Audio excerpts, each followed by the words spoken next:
Live from the mist-enshrouded mountaintop fortress that is X and Y Communications headquarters, you're listening to the world-famous Mountaintop Podcast. And now, here's your host, Scott McKay.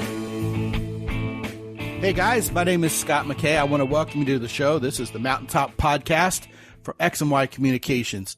And today, as always, we're going to bring you a really interesting topic. And I tell you what, this particular one we're going to discuss today is one that we've covered a couple times on this show before, but we kind of went off on a couple tangents and covered it in a very specific way both of the previous times.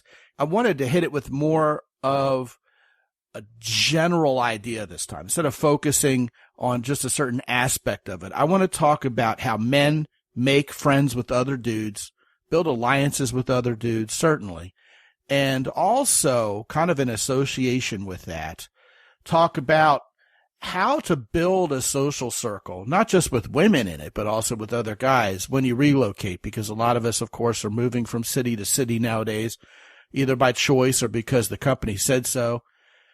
And I found a gentleman who, check this out, guys, he specializes in this. This is his practice, talking about building a new social circle, especially after you move. In fact, his brand is New City Mastery. His name is Brian Marckesano, and he comes from a place that's very near and dear to my heart because my whole family lives there, Charlotte, North Carolina. Brian, how you doing, man? Scott, I appreciate you having me on, brother. Thank you. Yeah, man, you know what? It's our pleasure because what you're covering is very important to a lot of guys. And you know what, gentlemen? Some of you listening to this are thinking, all right, well, you know what? I've lived here for 40 years. I'm not going anywhere soon. But I really would invite you to stick around for this particular episode because this is going to take a whole lot of twists and turns that are going to help you build your circle of friendships, even build your acquaintance list, something that simple.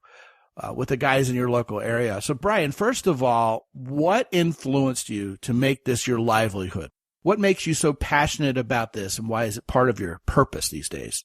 It's a good question, man. So my entire program is built on the back of my backstory. So I grew up in Fort Collins, Colorado, which is a college town north of Denver.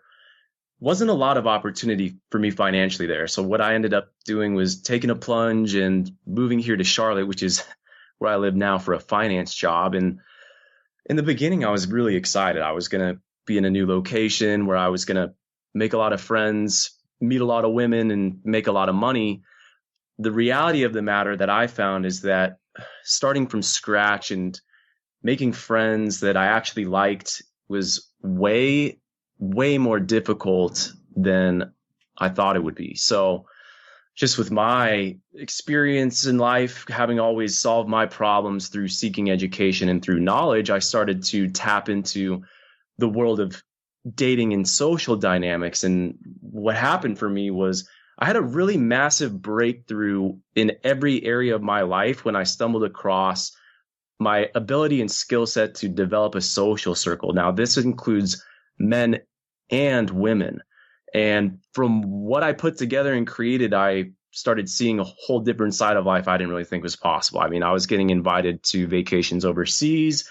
I was all of a sudden sending wires to do real estate deals with guys that I had a bond and a trust with without any paperwork involved. I mean, everything changed. And so I realized that, well, to me, social circle development is the single most important skill set a man can have. And I think it's extremely overlooked because a lot of men in the self-improvement space, in my opinion, are overlooking 50% of the equation here, which is connecting with and becoming aligned with the right men. Yeah, a lot of guys are lone rangers, right? One of the ideas that you mentioned about a minute or two ago was this idea of using your brain power and your intuition and your raw intelligence to figure things out. And I think a lot of us as guys, especially the kind of guys who listen to this show, who tend to be high IQ guys, have always relied on that. You know, I'm raising my right hand our entire lives. Hey, you know what? I can figure this out. I'm smart. And sometimes we outsmart ourselves, don't we, Brian? Because turns out not to be a cognitive operation. It's not Right. something that you could just think your way out of. There's more to it than just raw intelligence that's going to make life better. And anybody, of course, out there who has emotional intelligence, ye old EQ that is talked about so often and rarely defined effectively, is what we really need, which is the ability to be charming and the ability to make friends and build alliances. Why do you think so many of us as guys have such a struggle with this part of our lives? Is it because so many of us are intelligent? I mean, I've seen the bell curve like everybody else, or are we just overestimating our intelligence, or what is it, man? Why do we struggle? What's up with us? Yeah, I mean, so you got to keep in mind that the whole reason that I decided to make this my purpose, as you asked, was because of the massive breakthrough that I had in my life by putting my focus and emphasis on creating a thriving social life with men and with women. For me, I can speak primarily on my personal experience. I can't really speak for anybody else on the answer to that question, Scott, but I know that for me, the reason that I struggled with having a real social circle and real friendships that lasted with men was because I was so focused on my dating life. And I think there's probably a lot of guys in a similar situation, especially if they're single, that you seem to just go down this rabbit hole and get into this tunnel vision of dating and male-female dynamics. And you're putting 100% of your time and effort and energy on improving your social skills to attract women. And I know that was the case for me, but what I, looking back, recognized was that I was ignoring the existence of men, and I either saw them as competition or improvised wingmen, when in reality, what I understand now is like, dude, the apex to human existence is men collaborating with other men, and what comes from that is not just opportunities and invitations and amazing experiences, but trust me, man, like the female interest, like that follows suit right behind. Well, like I said, a lot of us as guys, Brian, we outsmart ourselves. First of all, we think women process everything the way we do as men. And listen, that's not gender specific. All of us know how women often decry the fact that men aren't like women and judge us for it, or even grow bitter towards us for it. Obviously, you haven't spoken to men being bitter about their failures. You're coming from a position of having succeeded because you stumbled upon the right sequence of tactics and, I guess, events here. And that's what we want to hear more about, obviously, because I think a lot of guys will be able to take things from that. But I want to take a stab at what causes us to struggle with this, because listening to you talk, several things occurred to me. First of all, there's this focus on competition. I'm trying to get the girl. All these other bastards out there are competing against me to get these same chicks. It's a win-loss. It's a leisure, right? Mm-hmm. It's pluses and minuses. I think a lot of men think like that, and that precludes us from building alliances because we see everybody as a potential threat. Women don't understand that, by the way. For example, when we talk to a woman, we approach her, cold approach, the guys would call it, who are interested in teaching that sort of thing. Women don't see it as a competition. They're not thinking, okay, do I accept this guy or reject this guy? They're simply saying, oh, a boy's talking to me. How fun. It's us who get our boxers wadded up over it. Second of all, you talked about how we as men tend to process everything as a black and white. It's either going to be a yes or a no. It's a binary. And a lot of what goes on in the social world is very much a gray area. It's a lot of giving and taking. And the other thing that came to mind is we as men naturally want to be leaders. Now, whether we're very good at it or not, some guys, have it down pat more than others. But we see ourselves as needing to be the alpha and the one who's in charge. And if we go like a bull in a china shop into a situation, especially like a social circle, and especially, again, one that's established, that's just not going to fly very well. So there's a lot of flexibility. There's a little bit of humility, and that's got to be there in order for us to get anywhere, crafting our social circle, especially when we're moving to a new place. Am I onto something there? Yeah, I mean, I would definitely say so, Scott. I feel like the biggest barrier to a lot of people's opportunities or growth or satisfaction overall in life might come down to the fact that it's less about the tactics and the strategies. We can definitely get into that. But I think the first thing that this is the first thing I talk to all of the people that come to me about this is step number one is changing your mindset from a scarcity competition mindset to more of like an abundant collaborative mindset where men aren't, as I mentioned before, like in competition with you or somebody to be envious or jealous of, but rather, wouldn't you rather just be best friends with the guy that you think you're in competition with? I mean, wouldn't you rather just work together? That's the way that this needs to be approached. And I think that's what's missing is like, there's not a lot of guys talking about the importance of guys coming together with guys and reuniting in a way that can create opportunity beyond dating as well. I mean, that's why this overarches like just so many different categories, you know, dating being just one singular component. Now I will say, I think that because of dating, it prevents this mindset from developing, you know? Well, several things there. First of all, the more women you have in your life, and this is the collective royal we I'm talking about, right? The more women who are attracted to a certain man, the more that man will let go of that poverty mentality, thinking, keep your hands off my stack. This is my chick. Yeah. You know, if you have a whole bunch of women to choose from and you're spoiled for choice, then you're going to be happy for another dude when he gets a girlfriend. Right. Right. I had to sit through yet another post where this guy was bemoaning how many dudes his girlfriend had slept with when, you know, she got drunk off her ass one night and started spouting out the truth. And he ended up breaking up with her. And I'm thinking to myself after all these years, okay, I think a lot of guys do have a lot of judgment towards women who've had a lot of sex. But almost every time I've spoken to a guy who has a particular problem with one woman having a lot of sex, one thing is almost always the case. She's had more sex than he has. Her number is bigger than his, and now all of a sudden, he'll never have a chance to play catch up. She'll always have had more than he had. He's imagining other guys having sex with her, and he doesn't have those fantasies of what he's had in his own life. Now, some guys are coming from a faith-based place, and they've saved themselves or, you know, limited their sexual activity from a faith perspective, and they have judgment towards a woman who didn't, even if it was BC, as they say, in the Christian circles, which is before Christ. But a lot of guys just seem to have a whole lot of anger, bitterness, frustration, and indeed jealousy towards women who've had a whole lot of sex.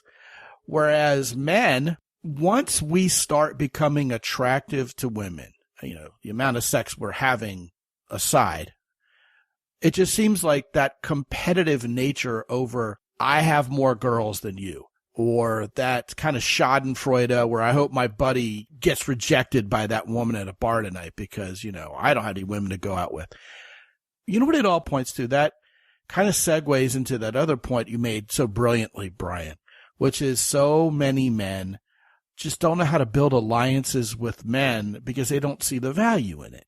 And yet, very few lone rangers are wildly successful in this life. If you look at the guys who are captains of industry, certainly the politicians who get voted into high office, they understand they can't do it by themselves.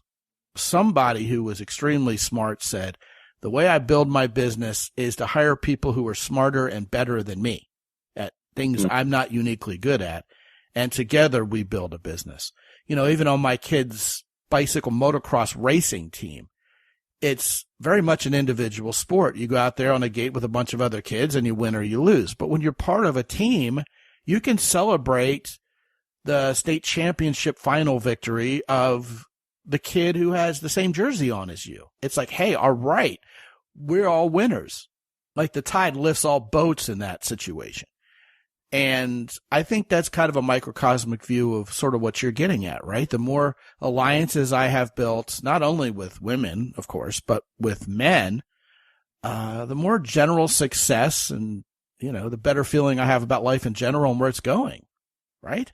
Yeah, I think it points to an abundance versus scarcity conversation more than anything else. I mean, that to me is all this is about, is creating a life where you have an abundance of opportunity, an abundance of connections and friends and relationships that you cherish and love and enjoy. That's men and women. Social circle development is your access to that. I mean, it gives you the ability to create abundance. And when you have abundance, abundance breeds more abundance, and it becomes this snowball effect where you can really change your scenery very quickly. And if you feel like you don't have what you want in your life currently right now, my guess would be that there's some just sort of lack of willingness to simply create relationships, because that's what life is. I mean, life is relationships, and the more that you have, the more that comes from it. So you got to let go of your need to have things be to yourself or be, in your complete control, and really like focus on collaboration and creating abundance. And so that's really, I think, like the Northern Star of what I'm trying to help other guys accomplish, because that's just what happened for me. I mean, that's my transformation. As I was in a place of scarcity, I didn't have friends, I didn't have dates, and I was more focused on dates in the beginning. So I went down that path and got a certain level of success, but then I didn't have the friends. And so once I figured out that there's a way to make friends and get dates at the same exact time, that's when things really started to get interesting. Yeah, let's talk about that. And I think as a nice intro, a way to seed this conversation, perhaps, one of the things that piqued my interest earlier, Brian, was when you talked about making friends with these guys and them inviting you on international trips. And as an international traveler, that sounds mighty nice to me. And as we've spoken more about the nature of how men are competitive versus the truth about collaboration and how it makes everybody who's collaborating together more successful, if someone is inviting you on an international trip with them, they're on your team. They want you to be successful with them at whatever it is, you're about to embark on, literally, even if it's just going to Palma, Mallorca and partying for 5 days. There's still someone who's all about you succeeding and getting something fun and something successful going on in your life. Whereas we as men, if we're all so competitive, we're going to basically be the proverbial pot of crabs all clawing each other back into the pot. You know what I mean? Yeah. Yeah, no, I love that. I mean, it's exactly right. I mean, you're either living a life like crabs in a bucket, or you're succeeding together and you're winning together and you're high-fiving along the way. And I've always loved that. I think that's just because of how I grew up and everything. So maybe in some senses I had a little bit of I'm a product of my upbringing and stuff, just because I've always been so social and seen it that way from playing sports and stuff. And, I recognize that maybe some guys haven't had that experience or privilege. So yeah, I mean, my mission is to say, let me show you what it's like to get what you want at the same time others are getting what they want. And let me show you how much more colorful and fun life is at that point. Not to be overlooked, you mentioned team sports, right? Yeah. I've noticed that guys who've been in the military, been in a platoon, whether they saw combat or not, okay, and guys who played team sports inherently understand everything we're talking about here better than other men tend to in today's postmodern society. Right. Yeah, I think so. All right, so let's talk practicalities here. Where were your aha moments when you moved to Charlotte as you were saying to yourself, man, I got to build me a social circle? What did you do right? And also, if there's some things you did wrong, let's throw those on the table too. Yeah. So first thing that I did was I stopped completely ignoring the existence of men, particularly when I would go out and I would be social. I think my tendency was to scan around the venue and take a look and see who my ideal approach would be for the night, so that I could line myself up some more dates, woohoo. And we're all for that around here. Make no mistake. Yeah. But sure. Anyway, go ahead. Sure. Yeah. And so was I, and I had a lot of success. I mean, we could talk for hours about the amount of crazy success that I had, right? But here's the deal.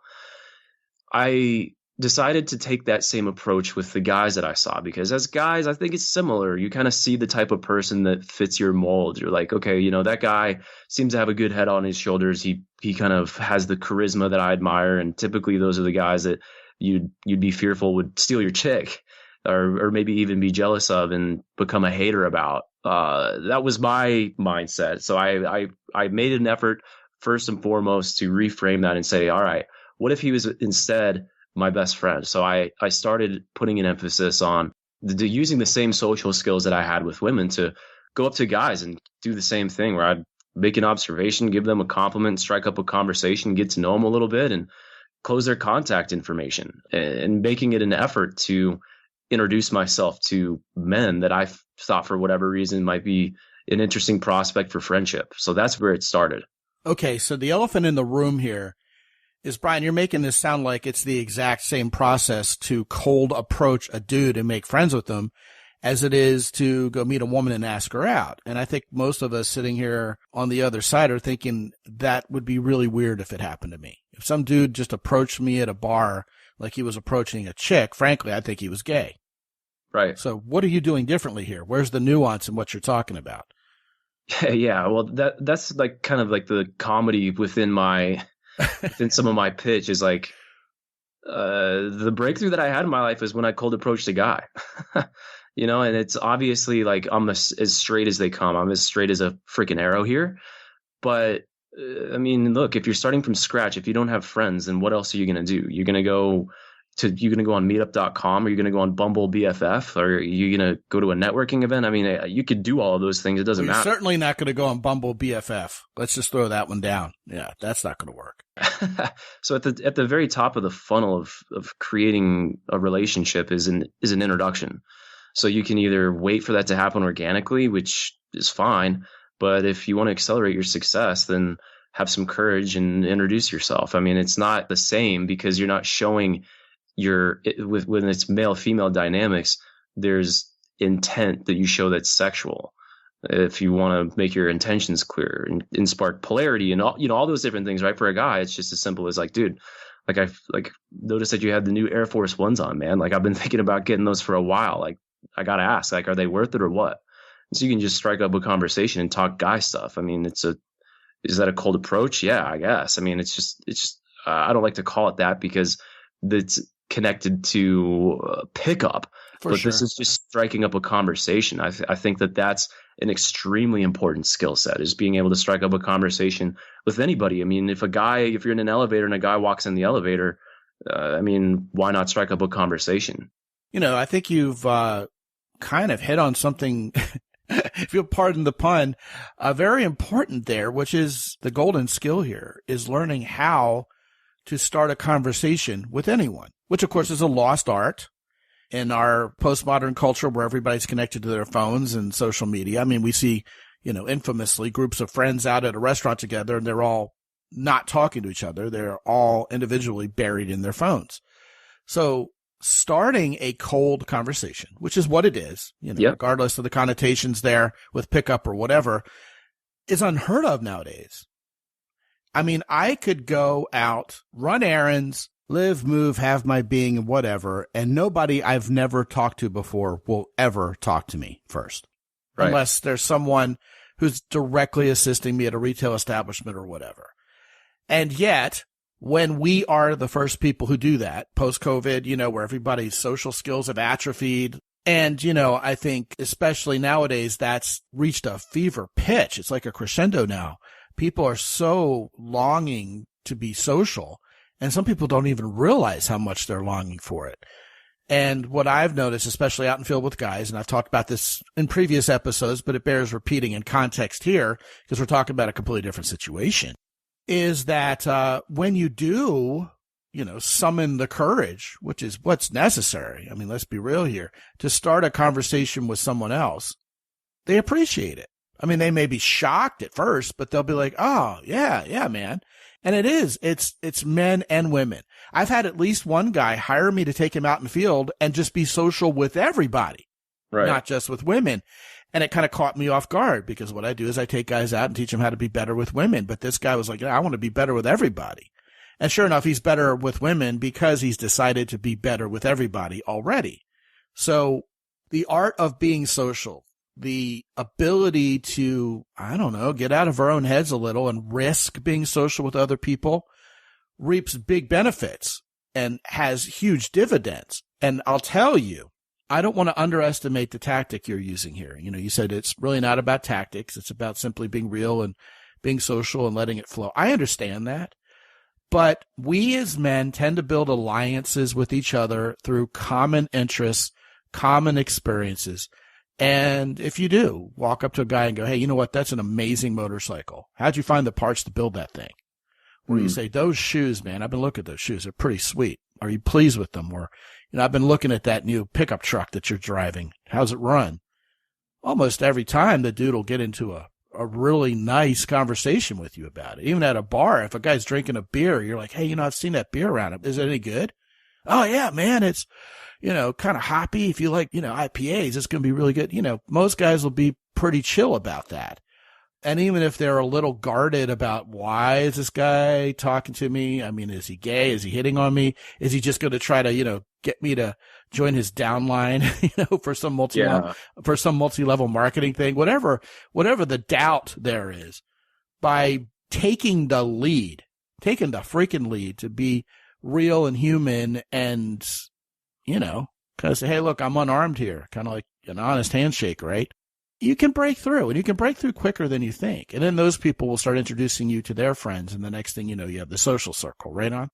Yeah. I mean, I think like we're kind of starting to get around the corner when it comes to the fundamental mindset shift. If you're a guy that thinks you can only go be social and strike conversations with women, I would say that actually makes you more weird than if you're somebody that strikes up conversations with men and women. Because when that was huge. That's a huge soundbite you just dropped there, bud. It makes you more weird if you only know how to be social with women.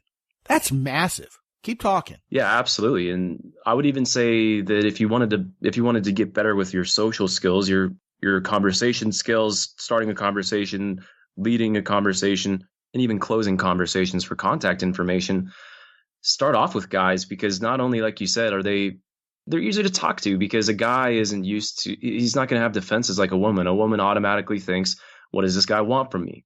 What is he trying to get from me? When it's guy to guy, unless you give off some weird vibes like you're gay or something like that, then it's actually quite easy to get into a conversation and develop that skill of having different topics to talk about and flavorful conversation, which carries over to women as well. So if you have approach anxiety, then I would actually recommend that you practice starting conversations with men, because men are very receptive. Like you said, guys don't have defenses up like that. And 9 out of 10 times you'll notice they'll love to talk to you about whatever, especially if you give them a compliment.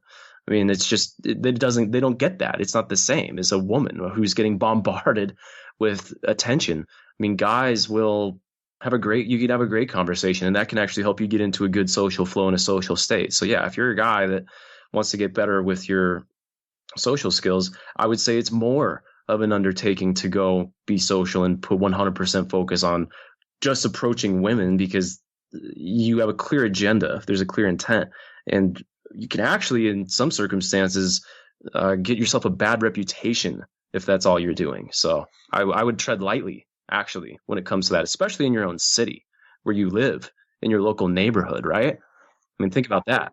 Well, I would say if you join a church, for example, and the only people you're talking to are the sexy women, that reputation will descend upon you with a quickness. Yeah, that would be creepy. Yeah, right. While I agree with everything you're saying, I want to at least give a nod to the possibility that when someone is very friendly and approaches a man out of the blue, the guy could very easily think, A, this guy's going to sell me something, right? Sure. I remember back in the 80s and 90s, these guys would, tool around in a white van and corner you in a parking lot when you're getting into a car and go, hey, I got a crazy question for you. I got these speakers that I was supposed to deliver, and these guys don't want them anymore, and I'll give them to you for like $20. And it was like, okay, are these guys going to hold me at gunpoint? What's going on here? I feel kind of ambushed. You're probably too young to remember when that was a thing, but it was actually a company. It was a sales company that hired a bunch of kids and gave them white vans and said, go out and do this. And it was extremely off-putting, and yet that was a sales tactic. The other thing that comes to mind is I think a lot of guys, especially nowadays, are thinking, okay, is this guy socially engineering me? Is he like a con man who's going to trick me into something? Anybody who's ever been to Vegas and starts walking up and down the strip, late at night or early in the morning when the crowd's thinned out a little, has had some guy sidle up to him and start asking him too many personal questions. Well, I mean, it's easy to feel like you got to jump into fight or flight mode when someone's bombarding you like that with social interest out of nowhere. So I think there has to be a little nod given to that possibility. So the question that springs forth from there, Brian, is how do we make sure we don't come off like that? I mean, where is this balance? Obviously, we need to be bold enough to approach and talk to men, but how can we kind of say, hey, it's going to be all right. My intentions are pure. Or is that really up to the listener more than it is to the speaker, to the approacher, as opposed to the approachee to figure that out? What say you on that? Yeah. Well, I mean, it's all in your presentation, right? I think that has a lot to do with it is going to be the vibe that you go off in your presentation. But more than that, I would actually say it's around the pre-approach. So I'm not talking about making a beeline across the street to strike up a conversation in an extremely unsocially calibrated way. The pre-approach would probably be more something along the lines of opening somebody that is within your general proximity in a social setting so that it comes across as a lot more natural. So that's where guys get confused, is when they think about a cold approach, they think about a man to woman interaction where you see a beautiful woman and you follow the 3-second rule and you make a beeline across the venue or a beeline across the street to just in time for her husband to come around the corner. Yeah, exactly. Yeah, right. I'm pretty hard on that 3-second rule there, Brian. Yeah, go ahead. Yeah. Well, and so this would be you don't force anything. Quit doing that. Quit being socially uncalibrated. Look for opportunities where it comes across as more natural and spontaneous. I mean, somebody over your shoulder or somebody next to you at the bar.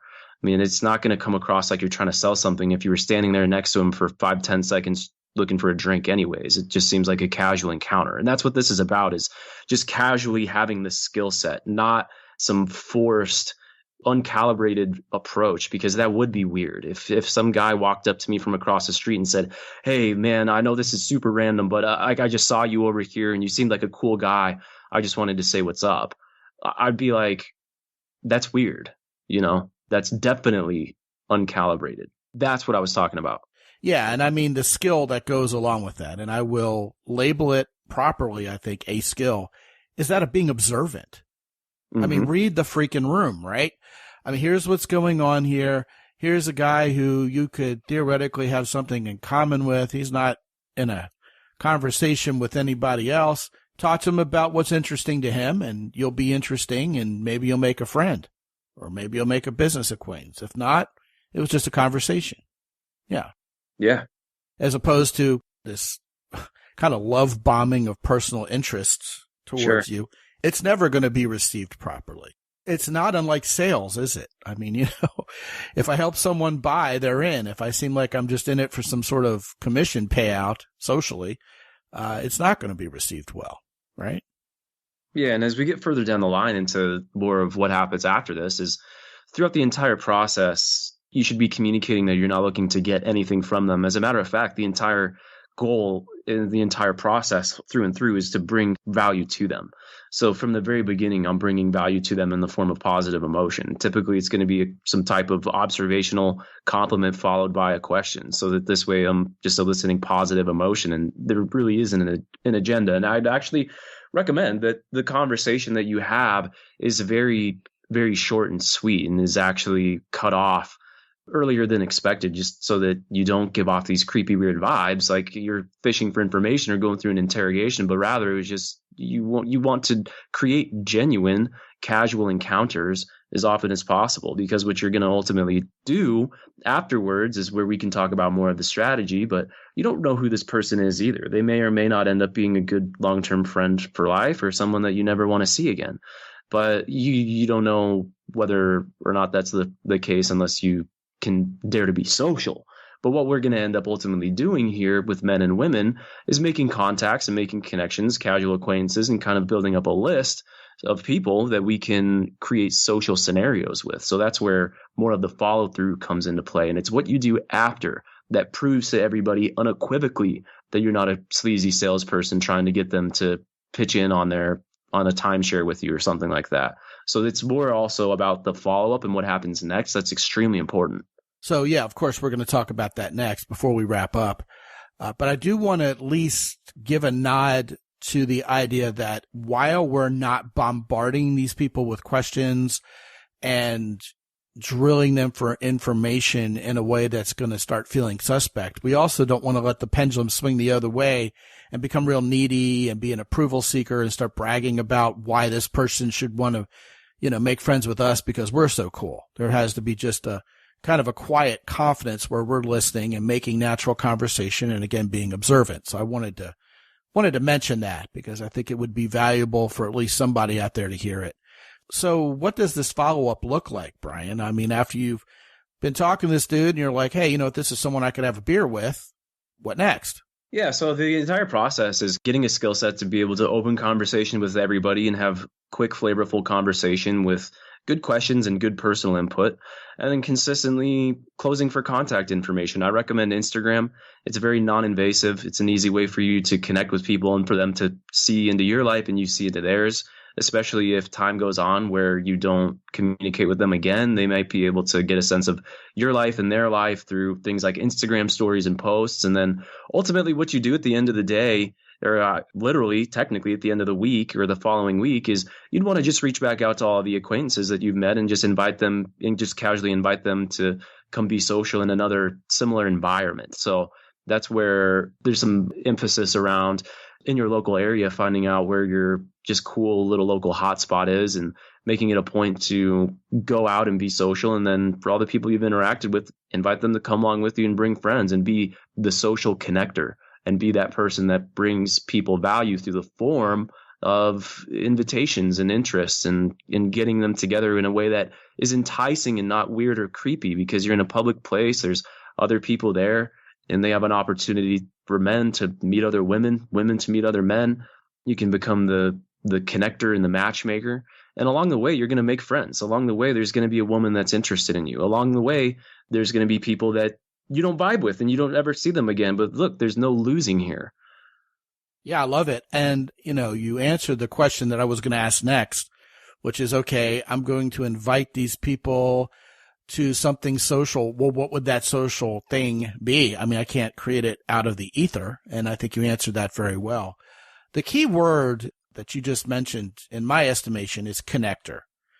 And I think it would be a fitting closing point to this conversation to really underscore how powerful being a connector of other people really is. It has to come from this abundance mentality, because if you have a scarcity mentality, you're not going to want to share all your contacts with someone else lest they not be your friend anymore and be their friend instead, et cetera, et cetera. And I know that sounds so petty and silly on the surface, but listen, as a podcast host, I can't believe the number of people who hold all of their associations very close to their chest and think that you're asking the world of them by asking for an introduction to someone else. And meanwhile, I say to every guest, and you're included, by the way, Brian, if there's anybody on my list of previous guests you'd like to meet and get to know, I'll write the email. Hey, you two guys need to know each other. I can count on both hands the number of cohorts, male or female, who will do the same thing. It's very, very few people. And it comes from this, very thinly veiled notion of scarcity. And yet the strategy flat out, straight up works, Brian. Once you start connecting people to other people, you make more friends. Those friends who you are connecting value you more. And above all, guess what? You start looking like the leader of your social circle. Mm-hmm. Powerful, powerful. Speaking of Instagram, I want you guys to connect with Brian and make friends with him. You can do that by going to his Instagram, which is at New City Mastery. And you know what? I'm also going to make it so that when you go to mountaintoppodcast.com / how about New City, NEWCITY, it'll magically teleport you over to Brian's Instagram, and you can connect with them there. And by the way, some of you guys don't have Instagram. I'm personally starting to use Instagram more than I used to, so you can follow me at Real Scot McKay on Instagram as well. Brian Marckesano, fascinating conversation. Thank you for indeed bringing some new ideas to the table. I think this has been really helpful.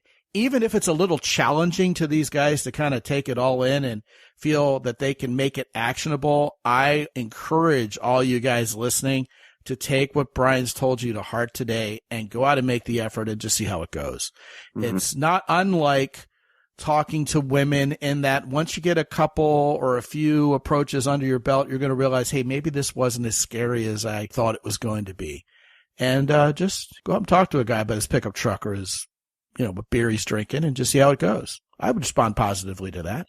And I think other normal, decent dudes would as well. So thank you, Brian, so much for joining us today. It's been a pleasure. Thanks for having me on, Scott. I appreciate it, man. Yeah. Hey, guys, you know what? I've noticed lately that people want to be more real. Most of us are struggling. We're struggling socially. We're struggling spiritually.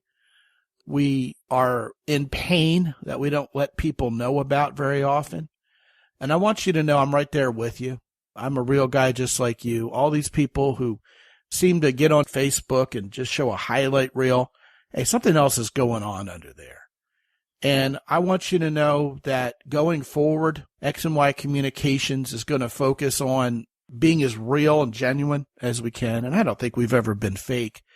But I just look at who's getting traction out there. I look at some of the voices who are influencing more and more how our social life is as a nation, as a Western world.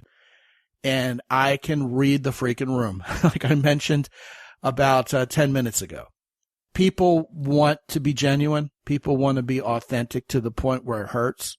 And I'm going to do what I can to be part of the solution in perhaps new and even more striking ways than ever. When you go to mountaintoppodcast.com and you talk to me on the phone, we could talk about what life is really like for you. I know that when guys say, hey, you know what, I'm discouraged. I'm thinking about becoming one of those guys who goes his own way because women just seem like they're being mean to me and it's been one bad situation after another. Hey, I know why that would make you think, hey, you know what? The chicks on the porn sites are hotter than any girlfriend I've ever had, and they're not going to take all my money and, call the cops on me or whatever. I get it, man. I completely get it. But we are and always will be about real human connection around here. And if you just need another dude to talk to, and that's where it's all going to start for you, I can't underscore enough that I'm available for you. Get on my calendar. Let's talk. It all starts at mountaintoppodcast.com. Obviously, our sponsors, Jocko Willink is a guy who talks about not being a victim, having extreme ownership over your personal circumstances. And that's all about embracing what you do have control over and letting go those things that you don't. And that's why they sponsor this show. That's why Origin and Maine sponsors this show. The guys at Hero Soap, the guys at Keyport. You're talking about men building a business, trying to do the right thing. All those guys run solid, ethical businesses, and they give you the best, absolute best product they can. Sure, I want you to support all of our sponsors, but I also want to tell you straight up, that's why they're our sponsors, because they reflect the values of this show, their products, and also the men behind those products.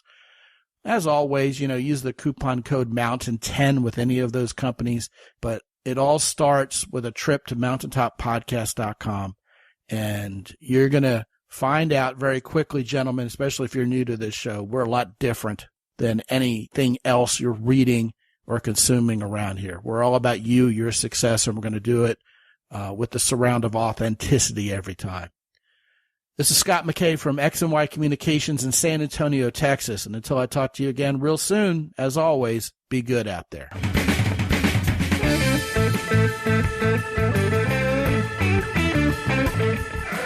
The Mountaintop Podcast is produced by X and Y Communications. All rights reserved worldwide. Be sure to visit www.mountaintoppodcast.com for show notes.